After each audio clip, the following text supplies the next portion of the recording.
Hey there, listeners. Thanks for stopping by to the podcast today. Please, before you're done listening to this episode, leave us a review. If you're on Spotify, you can review now, and you can also review on Apple Podcasts. But if there's any platforms that I'm forgetting about and you can leave us a review, please do so. If you're happening to watch this on YouTube, and if you don't know, you can watch these podcasts on YouTube now, please like and subscribe to the channel and share the episode as well. So thanks for stopping by, everybody, and enjoy the episode. Knowledge is Power is where you come to hear people's life experiences to learn from. So, without further ado, let's roll the intro. Stay hungry, stay foolish. We choose to go to the moon in this decade and do the other thing, not because they are easy, but because they are hard. I have a dream. Will one day live in a nation where they will not be judged by the color of their skin, but by the content of their character. Hello, and welcome back to the Knowledge is Power podcast. This is your host, Max Willett, and this is another interesting experience because this is the most people I've had in a room before filming a podcast. I've had 2 people on, but not, 3 people in the room, so this is different for me, even though this will be the 52nd episode, which is fun. But I got some great guests on today, so if you guys could go ahead and introduce yourself, that would be great. Great. Well, I am Rhonda Mesenbourg of Alpern Mesenbourg and Keller Williams Realty, local real estate agent, and have a team with my business partner and our team members. Sam Alpern of Alpern Mesenbourg with Keller Williams. Happy to be here. Excited to be a part of this. Thank you for having us, Max. Yeah, absolutely. Yeah, I'm excited too because, like most people know that I've listened to the podcast before, and I give myself a free ad on the podcast every podcast that I have my real estate license in Rhode Island. But I'm really interested to hear your sort of real estate stories and why you guys decided to get into real estate. So but before we get into any of that, let's learn a little bit about you guys. Tell your sort of life stories. Don't ever feel like you're rambling on. So let's go back to Rhonda. Let's hear your life story and how you got to this point in your life now. Wow, how much time do you have, Max? As much as you want. Okay, so my life story. Born and raised in Connecticut. Got my real estate license. I guess I'm really fast forwarding, but got my real estate license in 2007. Before that, I was in a variety of different industries. I was in the medical field. I actually did a little stint in entertainment with a family-owned business. My sister and brother-in-law, we owned a production company and produced children's music and toured all over, performing live, which was really fun. Decided that I needed a little change after doing a long kind of stint at a pharmaceutical company, and I was in administration and database management and all of that went along with it, and so decided to get my real estate license in 2007. I was in commercial real estate. We had a home here in Rhode Island. We moved here full-time in 2010, and so I jumped into residential real estate, and that's where I've been ever since. Personally, I live in Charlestown, Rhode Island with my husband, Tim. We have a son, Nick, who's 32 and married to the most wonderful girl in the world, Emily. And they are expecting their first baby in March. So we're going to be first-time grandparents. So great. Yeah, we're very excited about that. Yeah, very cool. Sam, if you want to go ahead.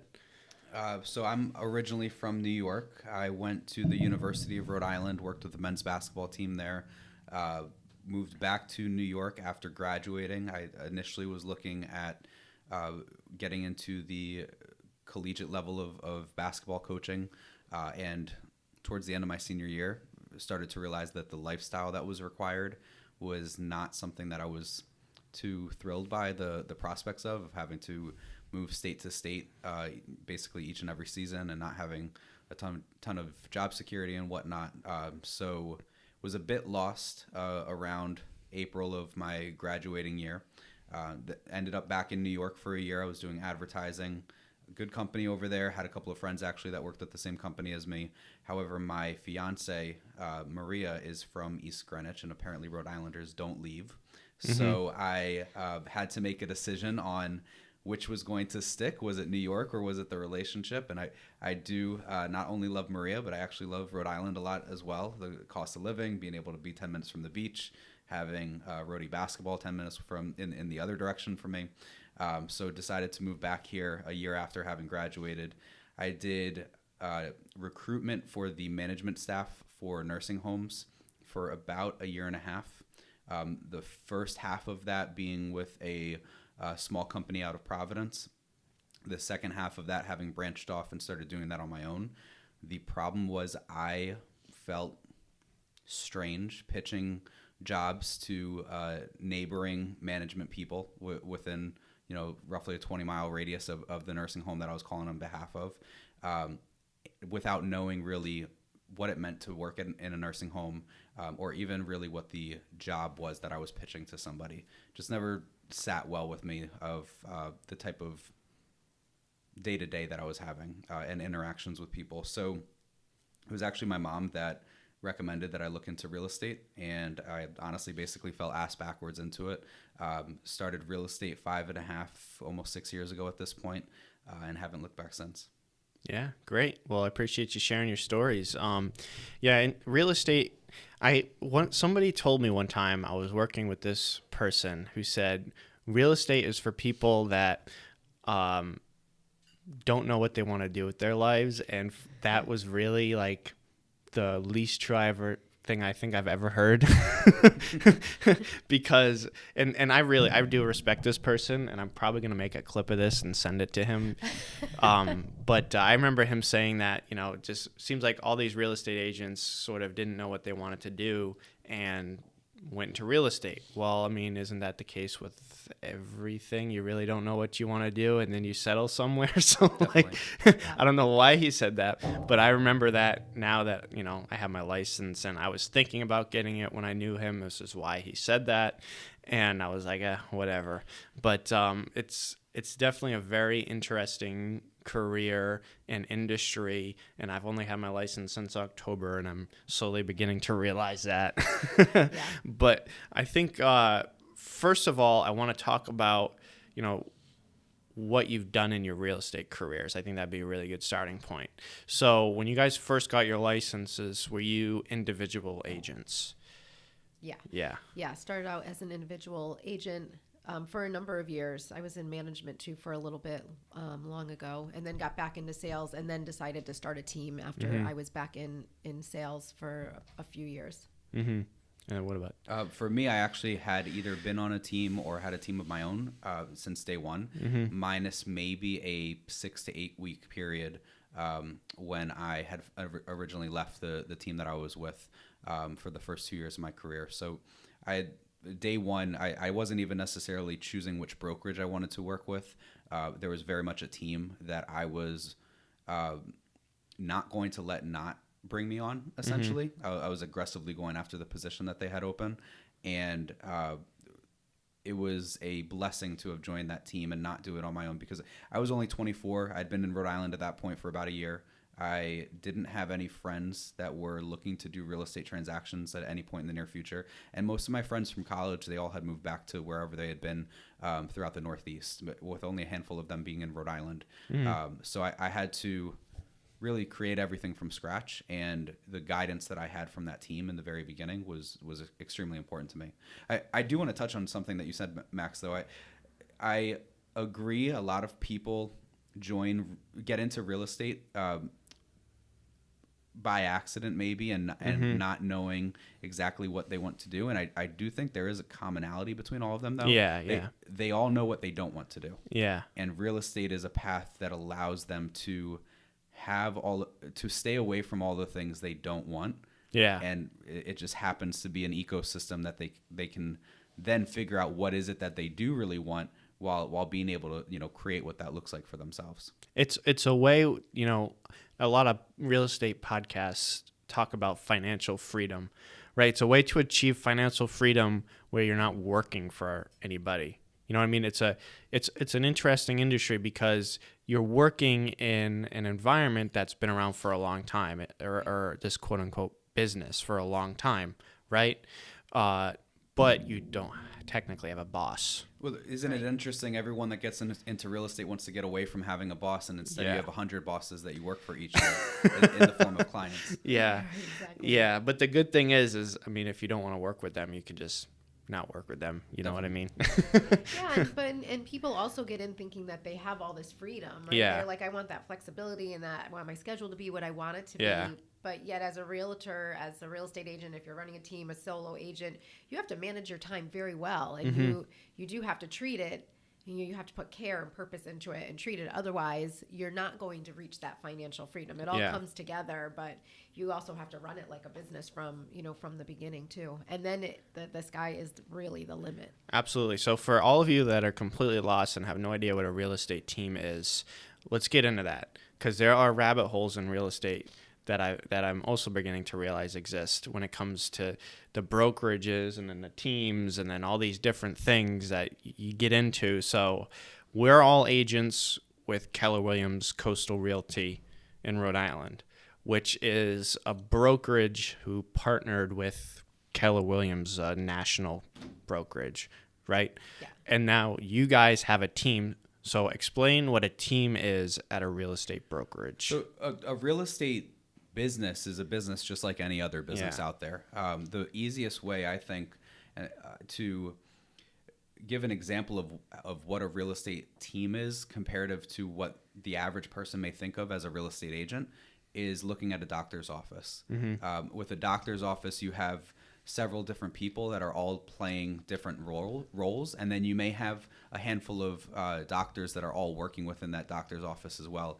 Typically, though, there's one or two people that own the office themselves or the partners in the business, and then you have the support staff. So when I walk into a doctor's office, I'm sitting in the waiting room and there's someone checking me in.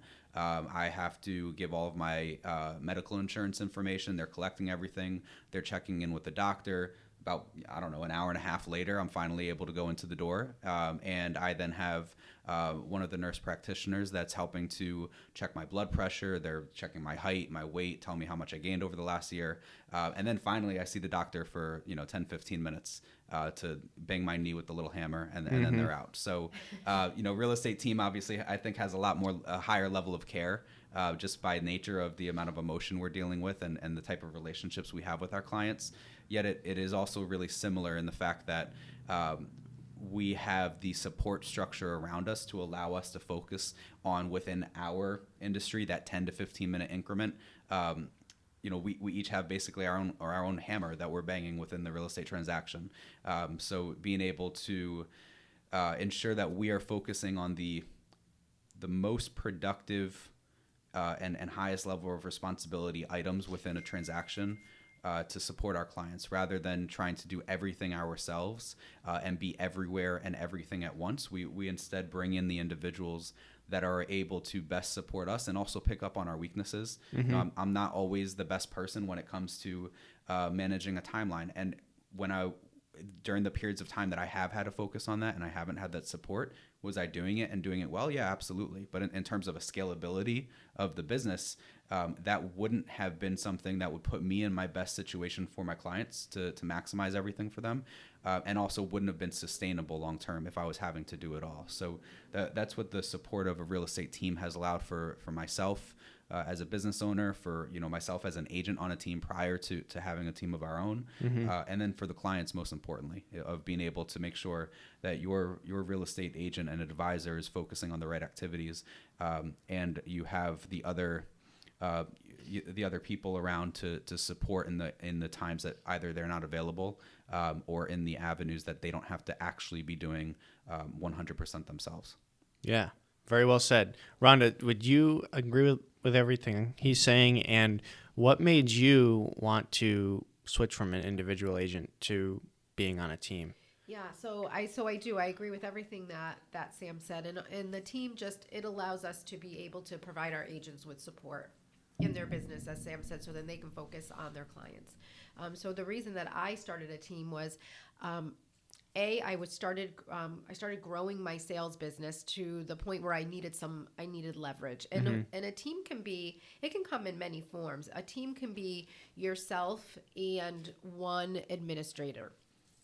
that's helping you with paperwork or any of those administrative tasks. So that is where I started. I hired an administrator for my team. It was myself and her. At that time, I was at a different brokerage and I was busy. So I was partnering with some of the agents in that brokerage without being a formal team, where if I had a client, I just needed some help because I was really busy, I would share some of my business and we would split things. So I started down that path without officially becoming a team. In 2018, when I joined Keller Williams, that was when I launched my team. And honestly, the reason I went from myself and an administrator to wanting a team with agents on it was because at that point in my real estate career, I wanted something bigger than myself. So as a solo agent, it's all about you and you're doing everything.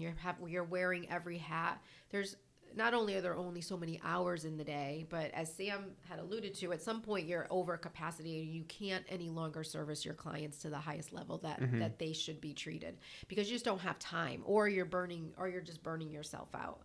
So I decided that I wanted a team because I didn't want my real estate business to only be about me. I wanted to also help other agents and bring them up and help them build their businesses. And I thought by having that team and having that support, I could help them do that. And then at the same time, we would be able to reach more clients and we'd be able to help more people because it wasn't just one person that was doing all of those things. We now had a team behind us that were all focused on the same vision and the same mission. And, my belief system has always been to hold our industry at its highest level and to just provide that, customer service where we treat our clients like their family. So I just wanted to do that at a bigger scale. And so that was the reason behind why I wanted to become a team versus just staying a solo agent. Absolutely. So I'm curious to hear, there are 9,000 realtors in Rhode Island, and there's 300 agents at Keller Williams Coastal now. What drew you guys together to create your team? Like, how'd you guys meet, and what sparked the conversation, hey, maybe we should start a team together? So Sam and I started working together on leadership because we also both were involved in Keller Williams Coastal leadership. I was the team leader for 2 years. Sam was the productivity coach for 2 years. And so really, back in 2018, I had met Sam when he was with the team that he was with. And we maybe saw each other in passing a couple times in North Kingstown.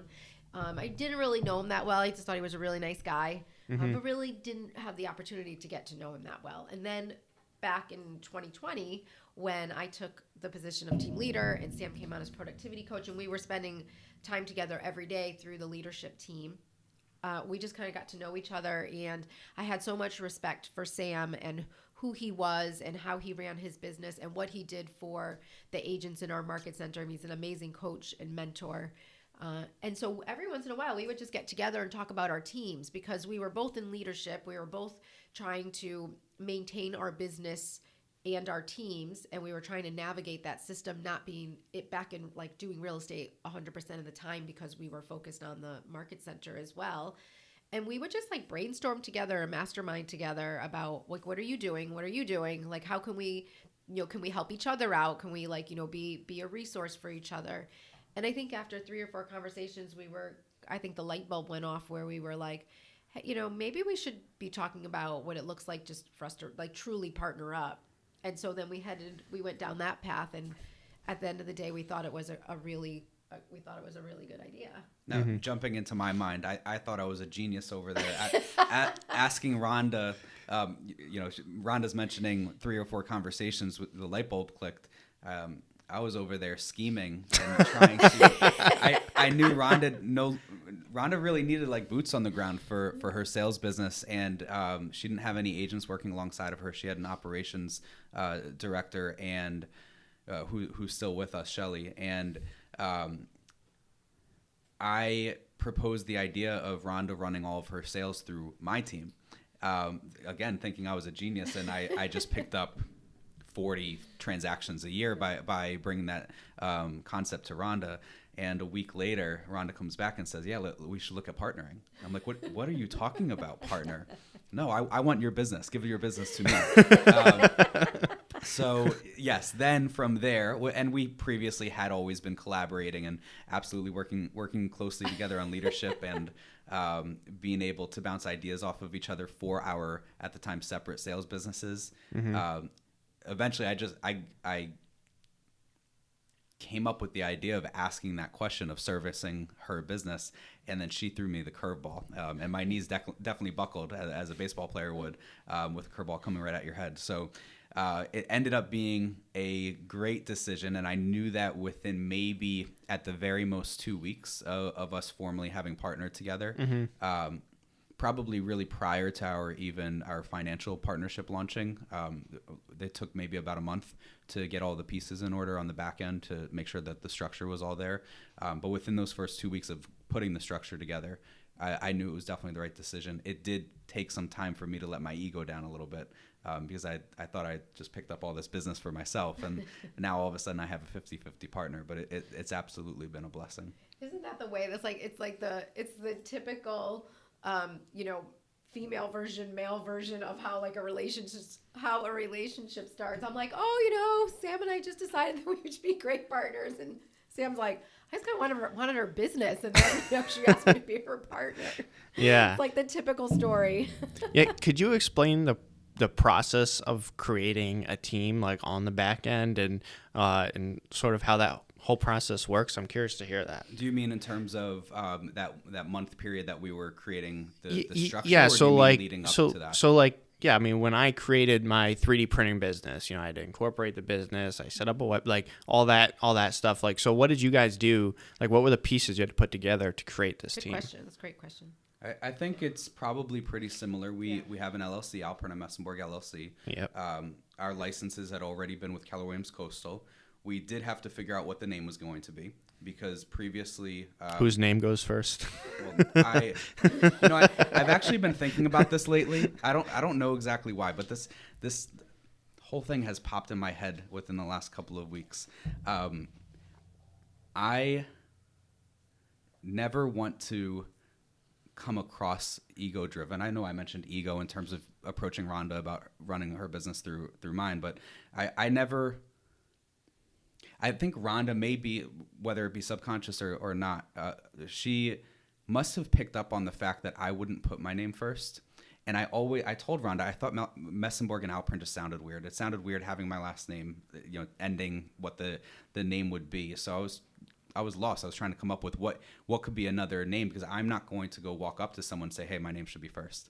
And then, so I tell Rhonda, Mesenbourg and Alpern sounds strange to me. And she's like, what about Alpern and Mesenbourg? So then, it must have clicked, oh yeah, that sounds good. But I never would have said my name first. So, that's one of the many things that we needed to do. But it was really making sure that the legal structure was there. We have a partnership agreement that says, if we were to part ways, how the business would then be separated between the two of us. I mentioned having the LLC. We have a bank account together. Our databases had to be merged with one another. We had to look at the way that we were approaching the client experience.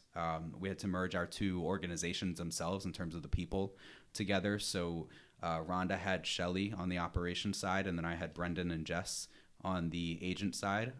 So it worked really well, because now as a unit we had the 5 of us with 4 of us on the sales end, one of those 2 other sales agents besides the 2 of us being listing focused, the other being buyer focused, and then Shelly to really run everything on the back end in terms of transaction coordination, making sure everything goes smoothly for our clients. So it was just getting some of the details of everything together. Yeah. What would you guys say that your biggest hurdle was when you were creating the team to get over? The biggest challenge?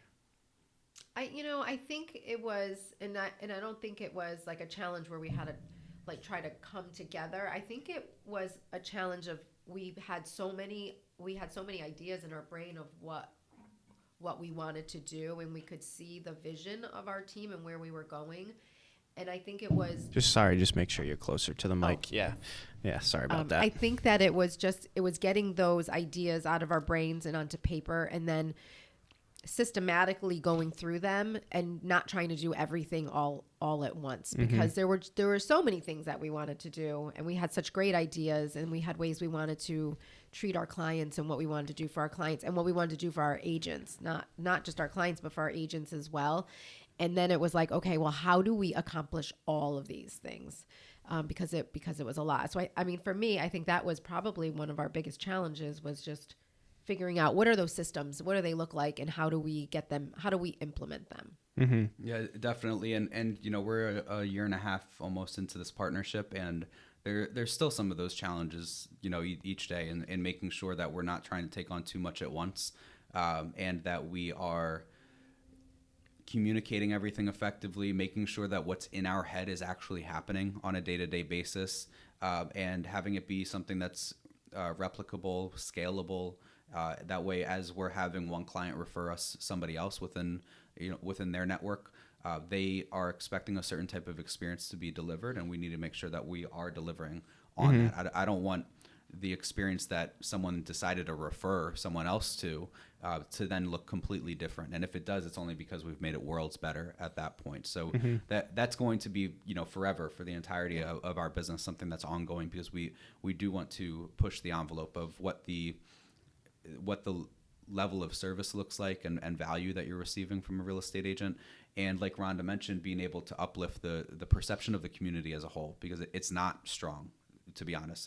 You mentioned, Max, that there's about 9,000 real estate agents in Rhode Island. There's only about 1 million people that even live here in the first place. That's almost, you know, 1 out of every 1,000 people is a real estate agent. And out of those 1 million, how many of them are, you know, less than active. 18 years old? Yeah. Either above 80 or less than 18. How many of them are really even in the workforce yet? Yeah. So we want to make sure that we're able to really stand head and shoulders above what that thought is of the average person. And that's an ongoing development and battle that everyone, you know, that approaches the business that way is going through. Yeah, interesting. And I want to talk about, you know, get on a more technical side of like your customer relationship management. I always struggle to say that for some reason, because I'm so used to saying CRM, but for people that don't understand what CRM is, customer relationship management system. All right, so how do you guys get leads, and then what's your process from turning that lead into a potential, you know, buyer's client or a listing? I'm curious to hear how you guys sort of manage that. Yeah, leads can come from a variety of places. So typically an agent will pick their maybe top 3 to 5 lead sources, like have 3 really strong ones where they're going to focus what are those most for you of their guys? time. So for us, our lead sources are our sphere. First and foremost, everybody's database should be your first and foremost way for you to get leads. So anybody in your contacts already, in your database already, who you're connected with on social media, those are people who already know and love you. So they're not cold contacts. Those are warm and fuzzy contacts. It's just a matter, you know, sometimes agents, we don't do a good job of just letting people know we're here and that we want to help them. Because it happens to all of us, where you find out that one of your very close friends used somebody else to purchase their house, and because you just weren't top of mind, and it wasn't, you might have told them 100 times that you were a real estate agent and talked about it, but in the moment, in that emotional moment when they were ready to do something, you just were not top of mind for them. So our database is our number one source, and that's something agents should be reaching out to on a regular basis, to touch base with people that they know, people that are family, friends, people on social media with them, just to remind them that they're there, and to be top of mind when they're in that moment. Then from there, some of our agents love calling expired listings for sale by owner listings. Those are people who recently have had their home on the market, or for sale by owners have their home on the market. So they're people who have their hand raised that they actually want to sell their home. And they might need some assistance. Maybe the house didn't sell in the case of an expired. So maybe it didn't sell for a variety of reasons. Maybe it wasn't priced right, or maybe the marketing strategy wasn't right. So an agent loves calling on those folks to just offer a new perspective to them if they're still interested in getting their home sold and get them to their next place. For sale by owner, sometimes, you know, it sounds easy to sell your house on your own. It's not. It's really not. And sometimes they just need some guidance. So, and then some agents love door knocking. They'd like to be face to face. and just out there knocking on doors, leaving some leave behinds for people. There's events. You can do things through events. It's just getting yourself known and out there and letting people know that you're ready to help them when the time is right for them to buy, sell, or invest. Mm-hmm. Yeah, interesting. Yeah, for me, like starting my businesses, in-person networking has been the most effective strategy. I mean, don't get me wrong, like online marketing, you should always have online marketing, and it's probably close to like a 50-50 split for me in terms of that. But getting my business started, you always want to go just meet people in the area. It's not about what it's about who you know when you're getting started. Definitely. And then, once you talk to those people, and that's why I started this podcast, was to talk to people that have all this knowledge, and knowledge is power, right? Yeah. And just talk to them and hear their life experiences and learn from them, because the more you know, the better.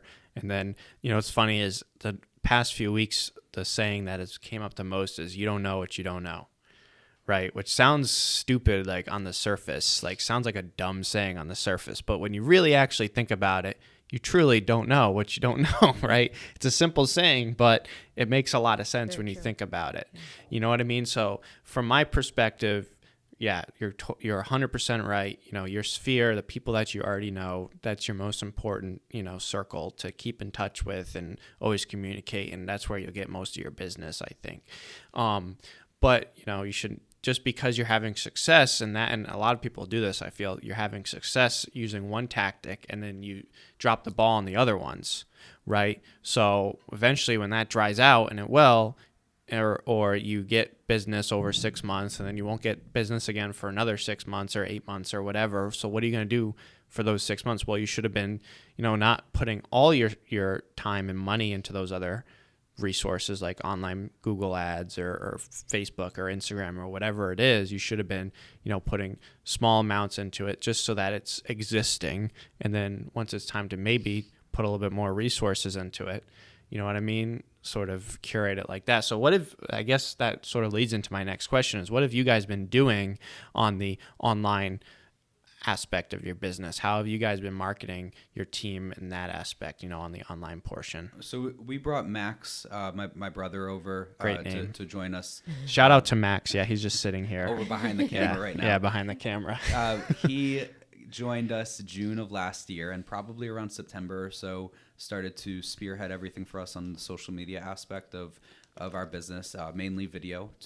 That's something that we're really making a push for in 2023 to keep us in front of the community and also just be able to offer true value to the consumer, whether they end up using that information with us or if they utilize that with somebody else that they have a relationship with. That doesn't matter as much to us. It's more so about being able to put the information out there that they then can utilize with whoever it may be. So Max has been there for us specifically within social media.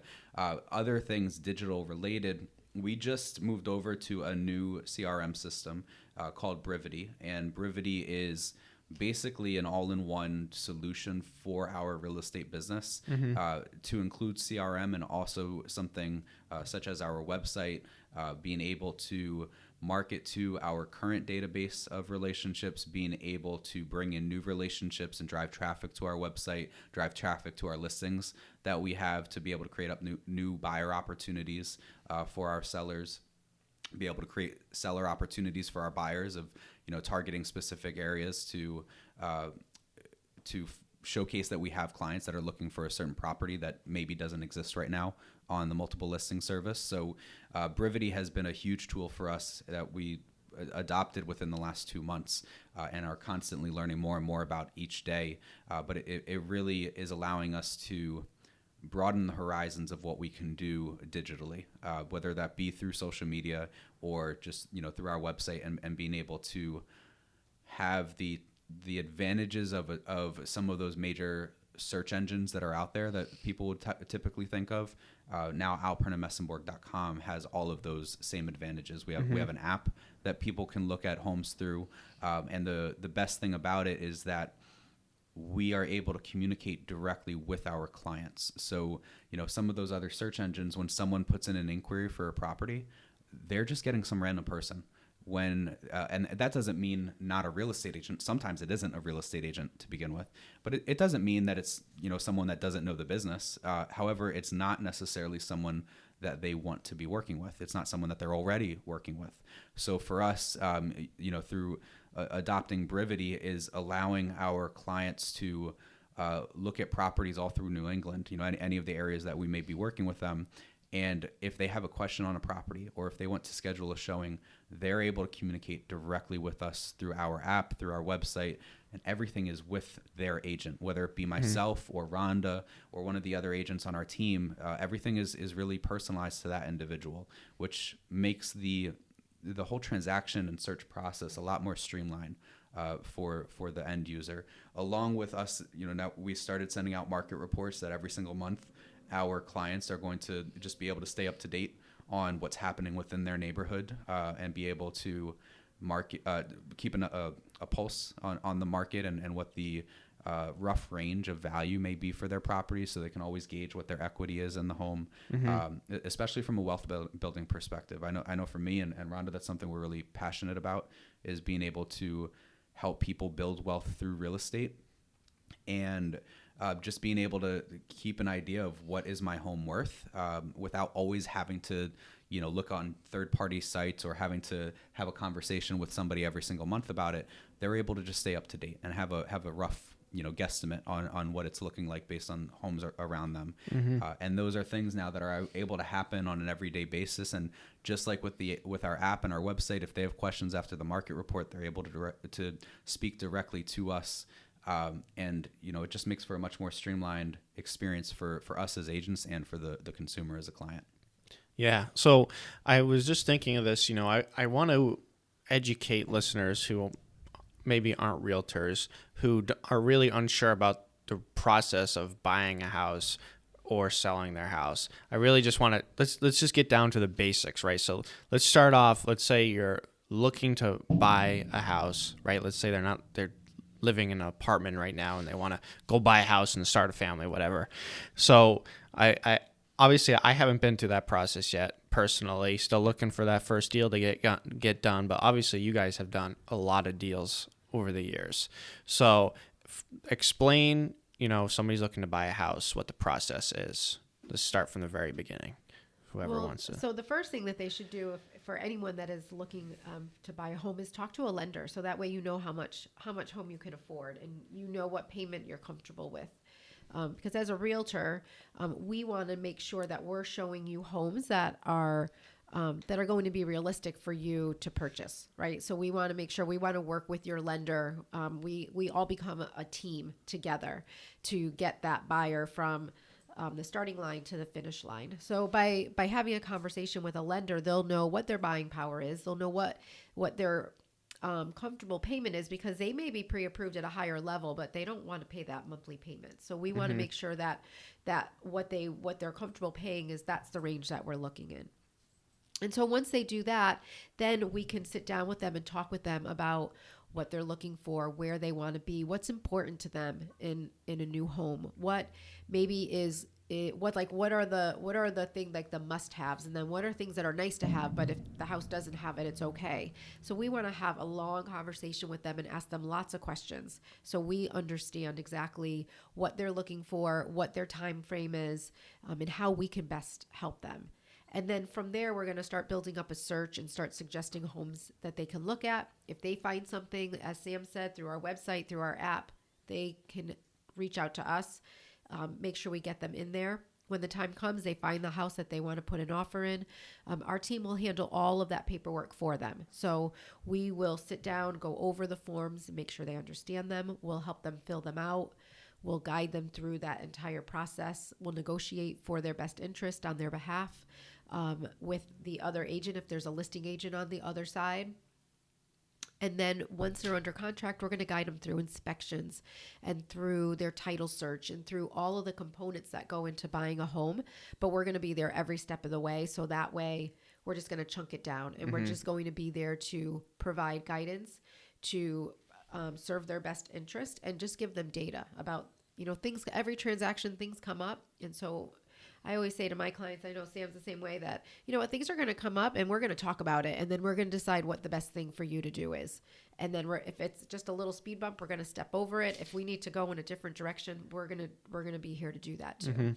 And then after closing, we still don't go away. They still can't get rid of us, because then we're going to be there to check in on them and make sure everything's okay with the house, and find out if they need a contractor. We're going to be there to refer somebody to them, and be there with them throughout that home journey.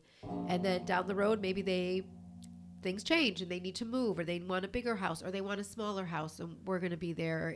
It's a lifelong relationship from start to finish. And it's really that relationship piece that Rhonda mentioned. I know that she had stated that you can't get rid of us. The reason for that is not because we're going to be like a gnat that's constantly following you around. It's because we do really focus on the relationship. And it's not just real estate. It's not just sales or rentals or investments. It's about their whole living situation and life overall, and helping to support them being able to do that in a beautiful way, whatever beautiful might be to each of the individuals. As an example, one of the things that we're doing right now that just started beginning of January for any of our clients is every Friday through the next 4 or 5 months, we have a reservation at one of the easiest to book up restaurants in all of Rhode Island, Matunic Oyster Bar. And any of our clients that wants our reservation 6:30 Friday nights, they're able to reach out to us. We pay $50 towards their meal. And it's just a way to be able to say thank you for everything, for them helping to grow our business and all of the support that they've given back to us. Really just being able to be there in ways that are not just a real estate transaction, because most people oftentimes don't even remember the name of the real estate agent that they had worked with a few years after the transaction happens, because they haven't heard from them. So what we're looking to do is be able to, constantly be offering value and guidance within their world, whether it's real estate related or beyond. Yeah, absolutely. Yeah. And a common misconception, I feel, just talking to people, it's fine. That will make a bunch of noises. Sure. Yeah, it's fine. Yeah, that's okay. Yeah. Yeah. I feel like something that happens a lot. I'm working with a buyer right now, who thinks that, they can just go buy a house, right? You just look at it, you like it, just buy it. It's that easy, man. There's nothing to it. And I feel like lack of education. People think that they just go on Zillow or Keller Williams website and just look at houses, and they go look at it and they buy it. It's not that easy. There's a lot of different variables.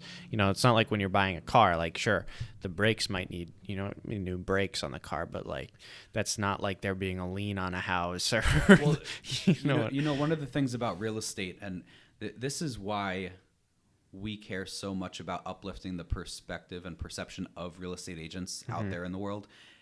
Many people view real estate agents similar to the typical thought of a used car salesman.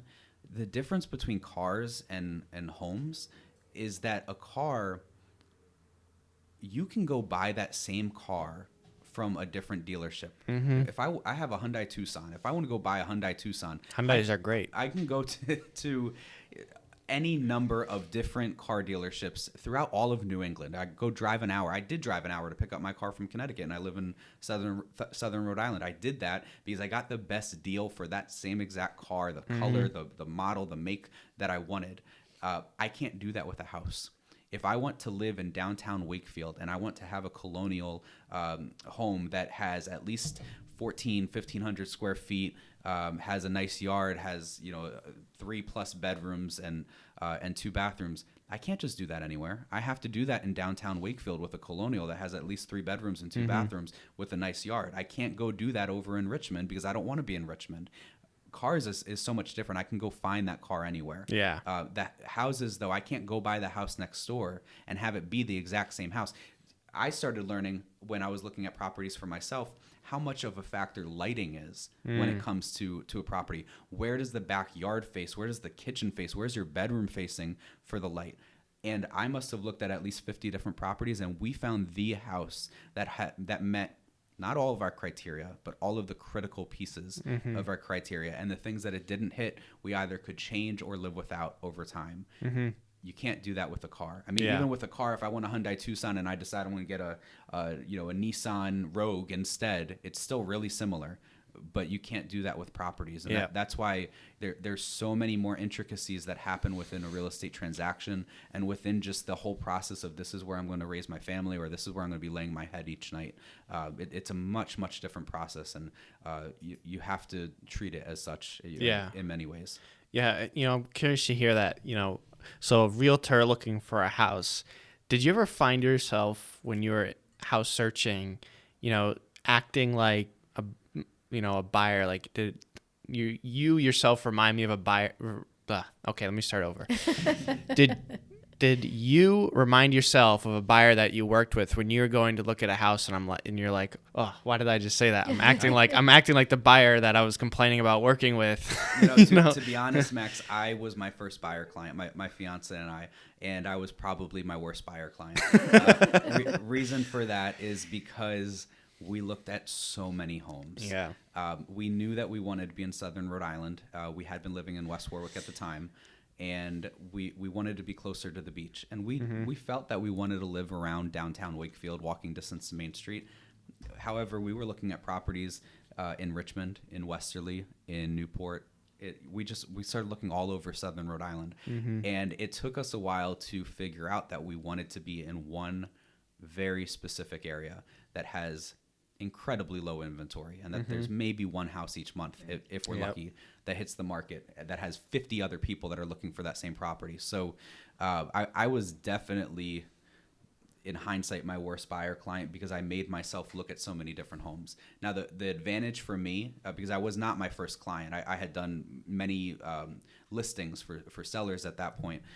The main advantage for me is I looked at every single property in Southern Rhode Island that was between, at that time, probably $200,000 and $500,000. And I didn't only look at it.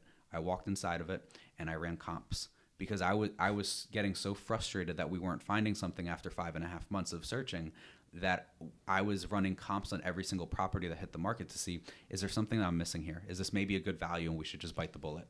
So I firmly believe that I knew that market better than anyone else because I was in every single one of those homes.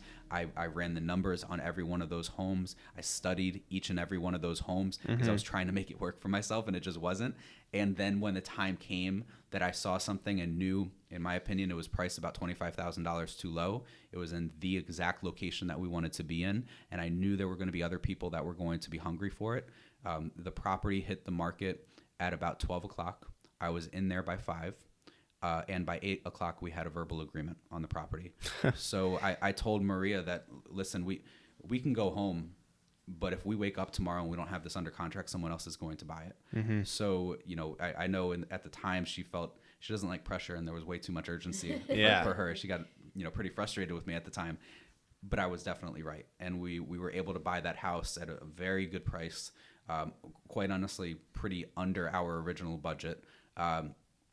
And have done extremely well and been fortunate with, how much the market has appreciated over the last 4.5-5 years as we've owned it. But I was a pain in the ass to have as a client. And Maria, so were you. But it was very fortunate. And I think it forced me and allowed me to grow so much that I've been such a better real estate agent and advisor for every other client thereafter, whether it be a buyer or a seller, because I knew how to study the market, in my opinion, better than anyone else that was at least within my time frame and experience level in the business. Interesting. All right. Great. So let's talk about, you're looking to sell your house, right? You lived there for 20 years and you want to move to New Hampshire and get away from Rhode Island, but eventually move back like you said everybody does. So explain the process of selling your property, for the listeners, whoever wants to go. Well, so now you're getting ready to sell your home, right? So really the first thing that you should do is reach out to your realtor and have a conversation with them, because you want to find out what your current market value is, and also your realtor wants to sit down and have a conversation with you again, so that way we know best how to help you. So we want to know about your time frame. We want to know where you're going so we can help you on that side as well. Because if you are selling your home and you're buying your next home, it is an orchestration that has to happen among the two sides. So we want to make sure we understand all of the parameters that are going into it. It's not just about selling your home, because you're, especially if you've been in your home for a number of years, even if you've only been in your home for a couple of years, you've made that home, you've transformed that home into your space. And there's a lot that goes into packing that up and, getting it moved to the next location, wherever that may be. So we just want to sit down and make sure that you understand the process from beginning to end, and that you're ready for it, and that we know best how to help you. So do you need staging help? Do you need a junk removal service, so that way we can just kind of get some stuff out of your house? Are there some repairs you should make before you put your home on the market, so that way we can get you the most value out of your house? So that conversation starts with your real estate agent, for them to sit down and really understand what you're doing, why you're doing it, and then we can talk with you about the process of how we're going to help you do that. And then once you have that conversation, then the pieces just fall into place. If we need to help get a stager out there, if we need to have a junk removal person come in there, now we can just start scheduling things. If you need to make some repairs, again, we can connect you to a contractor. And then once you're ready, we're going to take care of paperwork. We're going to take a beautiful, we're going to take beautiful photographs with a professional photographer for your property. You don't want your agent showing up with their iPhone to take the pictures. You want to hire a professional photographer who can show your home. As Sam said, light is so important. Who can show your home in that best light. Mm-hmm. And then we're gonna get it listed. Max, who does for our team, if you're working with us, we're gonna make sure we have a whole marketing campaign for you to make sure that we get your home in front of as many eyes as possible. We need one buyer, but we want to expose it to as many buyers as possible, so we can find the right one who is going to step forward and raise their hand and put an offer in, on your home. And then again, we're going to be with you every step of the way through the whole transaction. And once it ends, we're not going to go anywhere. We're going to check in with you and make sure everything's okay in your new home, and see what else you need along the way and how we can help you, because we want to stay in relationship with you. What do you guys think the biggest misconceptions are from, buying a house to selling? Like if you're looking for a house, and then if you want to buy a house, or sell a house, what do you think the biggest misconceptions are? I'd say for buyers, especially the last 4 or 5 years, is the thought process of getting a deal. Mm-hmm. If you're buying something off the market, yeah, maybe you can get a deal. But oftentimes, as a buyer, especially the last 2 years, getting a deal means that you actually got the house that you wanted. It doesn't mean that you got it for below market value. Once the property's on MLS, unless the listing agent, which some of them have, unfortunately, is terrible at marketing the property and doesn't show it very well at all, visually online or in person, you're not going to get something below market value. There's just not enough inventory out there comparative to the number of buyers. Even right now, with interest rates being higher than they had been the last couple of years, there's still more buyer activity than there is listing inventory out there. And the thought of a buyer being able to get a home for below market value, or trying to negotiate every little thing, it's just not a reality. And the deal is not winning in a negotiation. Winning is that you got the home that you wanted to be living in, and that you wanted to have as an investment property, whatever your end use might be. But winning and getting a deal is that you got the property, and you got it for terms that you really feel comfortable with, in a time frame that you feel comfortable with, and a level of stress that you did not overexert yourself. It's not about being able to get something for less than what it's worth, because it's just not going to happen right now. Or if it does, you're going to be spinning your wheels for not just months, but probably years at this point to be able to make that happen. Mm-hmm. What about on the selling side? I would say the biggest misconception for sellers might be that it's just easy to sell your house on your own, right? I mean, they think that, I can just put it up and be a for sale by owner, and that it's an easy process, and I can do it and not, be able to, maybe put some more money in my pocket. And they don't always realize really all of those moving parts that go into it, and just making sure that all of those I's are dotted, all of those T's are crossed. It's a big process. And it's a big deal, right? We're dealing with legal contracts. We're Yeah. dealing with, there's a lot that goes into it. It's not something to be taken lightly, and there's a lot of rules and laws that we all have to abide by. And I think a lot of sellers don't realize. I think it's as simple as just putting their house out there and taking offers on it. And if it's not them doing it themselves, that they just view it that any real estate agent is doing the same thing. I think that's a huge problem within our industry for the agents themselves, not even just for the clients. It's really about the agents, that they're not doing enough for their clients. Yeah. That I agree. the commissions. I'm not going to get into percentages at all, but when you look at a commission, you have to figure out, are they? It's not about saving you money as a seller. It's about being able to net you the most amount of money possible. You don't care, Max, if you pay me 15% to sell your house. If you end up walking away with more money in your pocket in your bank account than someone else that said they're going to do it for 3%, total would do for you. You don't care how much I saved you. You care much about how much you netted, and along with the time frame and the energy that went into it. So, I think really being able to vet those individuals that you'd be working with on the agent side is hugely important, because especially the last few years, it's been so easy to just throw a house on the market and not do anything and think that, it sold for 10% above asking, or we got it under contract within the first 72 hours, so the person must have done a great job. Most real estate agents, as listing agents, unfortunately do what we refer to as the 3 Ps. You put the property on MLS, you place a sign in the yard, and you sit there and pray that somebody else is going to sell the home. What we focus on is really being able to create buyer opportunities that would not exist for you if you didn't work with us. And that comes in a variety of different ways. I don't necessarily need to get into all that right now, but even something as simple as the photos Rhonda mentioned about professional photography. I don't view professional photography as a value proposition, because I think it's such a low bar to set. However, Max, I'm not going to say the address just so people aren't, I don't want to be here bashing another agent. Max, look at our most recent Providence listing that just went up, and look at the previous photos. I was shocked. It looked like a completely different house. And I think we're going to sell it for probably $10,000, $15,000, $20,000 more than the previous agent had. And our commission is higher, and they're going to net a lot more money, because we're getting more buyer activity just by hitting that very base level. So again, I don't view that as value, because I think it's a disservice to do anything less than that. However, you wouldn't believe how many people are out there that sell a good number of homes each year and are missing the mark for their clients, or the client is doing themselves a disservice by thinking, about saving the money rather than hiring the best professional that's going to net them the most at the end of the day. Yeah, there's a like Rhonda said, there's a lot of moving parts that go into selling your house. I think it was at the class you guys had earlier this week on Tuesday or Wednesday. No, I don't know.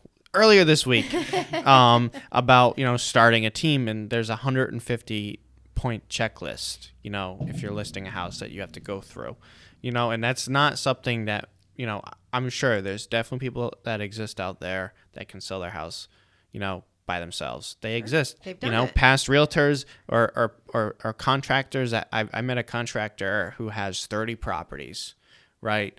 And he's built houses and kept them and rented them out and then sold them, and he knows what he's doing, and that's okay, But for most people, like I've been cold calling for sell by owners, and the biggest thing is that they always say, I don't want to pay the commission.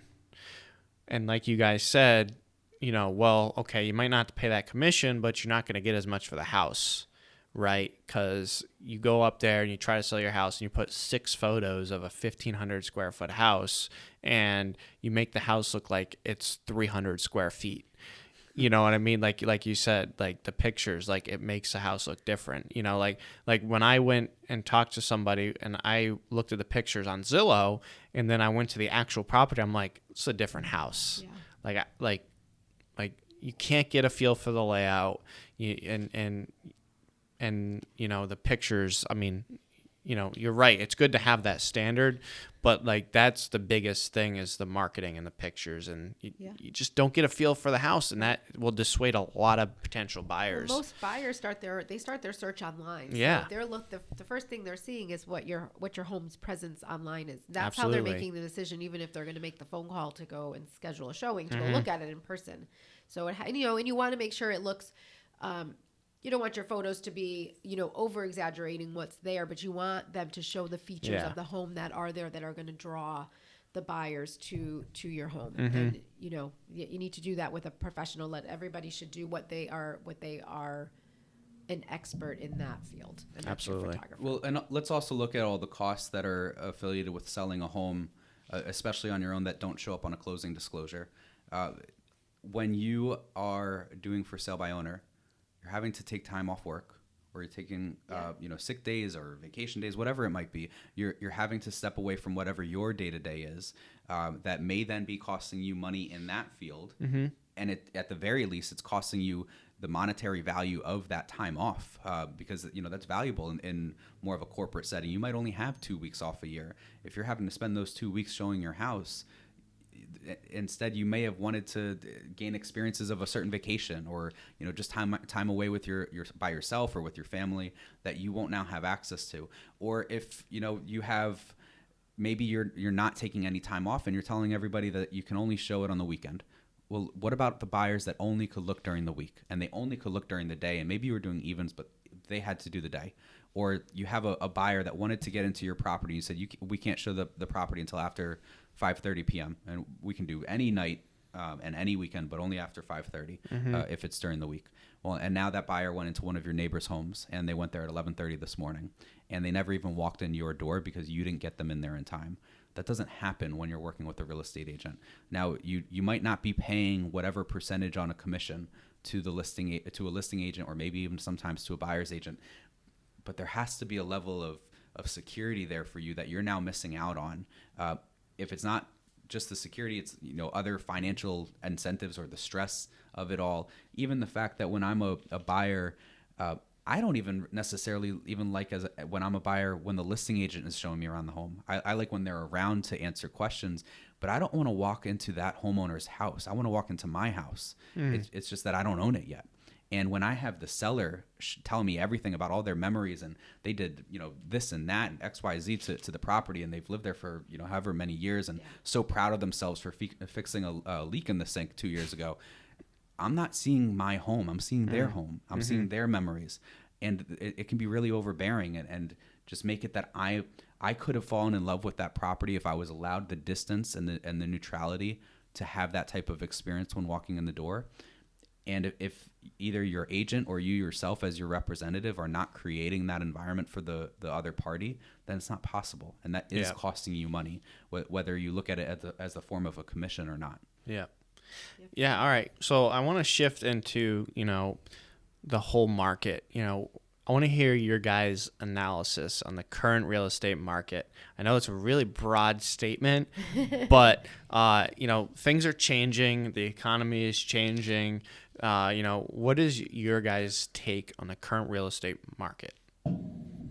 Rhonda, if you want, I guess go first. Yeah, so as we all know, the market is a little bit different than it was a few months ago, right? Yep. So just looking so inventory was low even up to a few months ago. Inventory is still down. So we're still in a very low inventory market. There's not a lot on the market. There's not a lot coming on the market right now.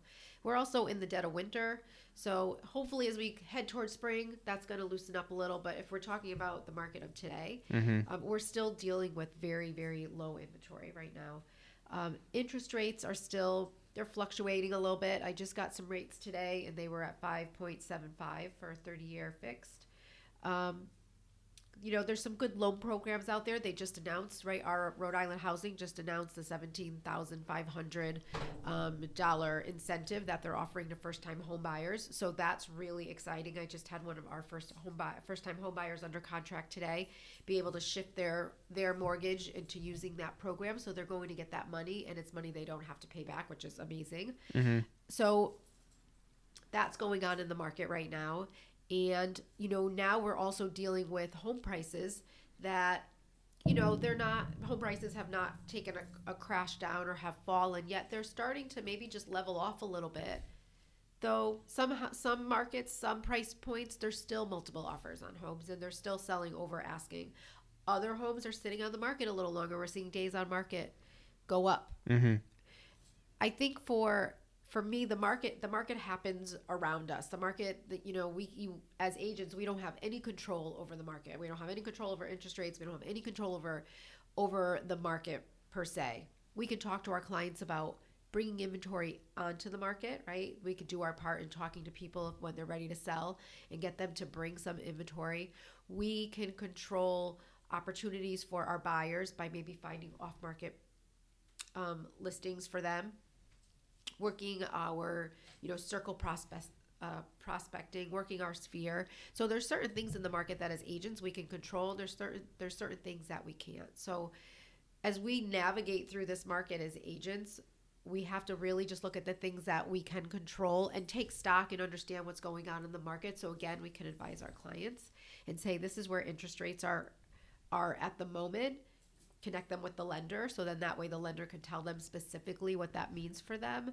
Mm-hmm. And then in the meantime, if it is their time to sell, then that is our job, is to sell their home and to make sure that we can get their home on the market, market it in the best light, get the most net dollars for them. If they're a buyer, our job is to help them find a home and leave no stone unturned to help them in that process.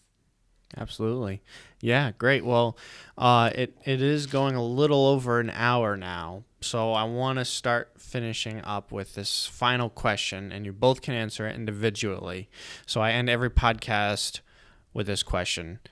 If you could leave one piece of advice to the listener, what would that piece of advice be? Ron, if you want to go first. Oh, I have to go first? Yeah, or Sam, it doesn't matter. I don't know. Whoever wants to go first. So I can leave one piece of advice. Just make sure you're close to the mic for this one. Yeah. Okay. Yeah. Because I'm about to say something very profound. Yes. Sorry that I'm a little sniffly. That's okay. Okay. So my one piece of advice to our listeners is take your dreams and take what you want to do, whether it's in real estate or not in real estate. But when you sit down and you really think about something that you want to do, whether it's professionally or personally, my best advice is to just do it, and to not let fear stop you from doing it, from not overthinking it, but to really just kind of embrace the opportunity. And if I used to say to my son all the time, if you can think it, you could do it. And when he was little, I would make him hold his hands up and like in a little cup. I would say, let me see your hands. And I would say, right here in the palm of your hand, that is where the world sits. It sits right there. And anything you want in the world is right in the palm of your hands, and you can have it if you want it.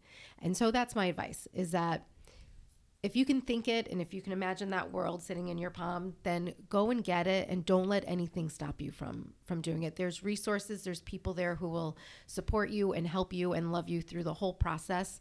But don't let anybody tell you that you can't do something that you really want to. Very well said. Thank you for sharing that. You're welcome. I think Rhonda's a good example that the people you surround yourself with matters. You can have people that really pull you down and create negative energy in your world. And, like I mentioned, within those first couple of days, I knew that partnering with Rhonda was right for my world because of the positive impact and energy that I was being surrounded by. So make sure that you really are being mindful of the conversations that are happening around you, because you have the opportunity to change them for yourself, for others, for your family in the future. And if it's not trending in a direction that is healthy for you and helping you grow, then you need to be able to take ownership of that and dictate how it is going to be moving forward. Make sure that you're removing yourself from those situations that are not going to help you prosper and that are going to hold you back, because the negativity is only going to overcome you, and having those positive people is going to help you be in a much better position long term. Absolutely. Well, I appreciate you guys sharing that advice. It's great advice, and I really appreciate you guys coming out and talking to me today. It's been a great conversation. Thanks so much, Max. Yeah, I've learned a lot, just hearing you guys talk about, your experiences in real estate, and I hope this conversation helps other people in real estate or people that are looking to buy or sell a house. So thank you all for listening to the Knowledge is Power podcast. And if you guys want to get episodes weeks in advance, right? So this episode is being recorded on January 27th. It won't be available for a couple more weeks on widely available platforms, but you can pay as little as $3 a month to subscribe on Patreon to get the episode a day after it's recorded. Early access to episodes through Patreon. And also make sure to follow Knowledge is Power on Instagram. And you guys have an Instagram and a Facebook, right? Yes. So go ahead and follow them, Alpern Mesenbourg Group on Facebook and Instagram. So thank you all for listening. Thank you, Sam and Rhonda, for coming on. Thanks. And I will catch you guys in the next one.